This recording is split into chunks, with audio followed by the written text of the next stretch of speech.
10 polisi penjual barang bukti narkotika terancam hukuman mati. Telegrapnews.com, Batam. 10 mantan personel Satuan Narkotika Polresta Barelang yang terlibat dalam penjualan barang bukti narkotika jenis sabu-sabu menghadapi ancaman hukuman mati. Ke-10 tersangka tersebut, termasuk mantan Kasat Narkotika dan beberapa anggota Satuan Reserse Narkotika Polresta Barelang, diidentifikasi sebagai Kompol Satriananda, mantan Kasat Narkotika Polresta Barelang. Ibtu Sigit Sarwo Edhi, mantan Kanit Satuan Narkotika Polresta Barelang. Ibda Fadilah, mantan Kanit Satuan Narkotika Polresta Barelang. Aibtuan Rahmat Kurniawan, mantan penyidik pembantu. Bribka Junaidi Gunawan, mantan anggota Satuan Narkotika Polresta Barelang. Bribka Rahmadi, mantan anggota Satuan Narkotika Polresta Barelang.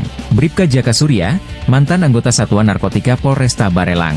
Bribka Alex Chandra, mantan anggota Satuan Narkotika Polresta Barelang. Bribka Arianto, mantan anggota Satuan Narkotika Polresta Barelang. Brigpol Maruf Rambe, mantan anggota Satuan Narkotika Polresta Barelang. Berkas kasus P21. Kepala Seksi Penerangan Kejaksaan Tinggi Kepri, Abdullah Yusmar, kepada telegrapnews.com, Rabu 18/12/2024 mengungkapkan bahwa berkas perkara ke-10 tersangka telah dinyatakan lengkap, P21 pada 12 Desember 2024 lalu. Berkas perkara atas nama tersangka seperti yang disebutkan di atas telah kami terima dari Direktorat Narkotika Polda Kepri pada Kamis lalu dan dinyatakan lengkap, jarnya.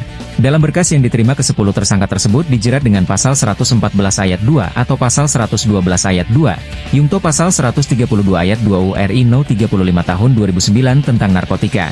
Pasal 114 ayat 2 UU nomor 35 tahun 2009 tentang narkotika mengatakan, dalam hal perbuatan menawarkan untuk dijual-menjual, membeli, menjadi perantara dalam jual-beli, menukar, menyerahkan atau menerima narkotika golongan 1, sebagaimana dimaksud pada ayat 1 yang dalam bentuk tanaman beratnya melebihi 1 kg atau melebihi 5 batang pohon atau dalam bentuk bukan tanaman beratnya 5 gram. Pelaku dipidana dengan pidana mati, pidana penjara seumur hidup atau pidana penjara paling singkat 6 tahun dan paling lama 20 tahun dan pidana denda maksimum sebagaimana dimaksud pada ayat 1 ditambah sepertiga.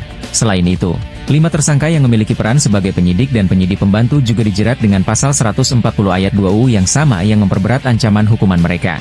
Ada 5 TSK yakni penyidik dan penyidik pembantu yang ditambahkan pasal 140 ayat 2 UU nomor 35 tahun 2009 tentang narkotika, terang Yusnar. Sebelumnya ke-10 polisi ini telah menjalani sidang etik di Polda Kepulauan Riau dan diputuskan pemberhentian tidak dengan hormat oleh Komisi Kode Etik Polri.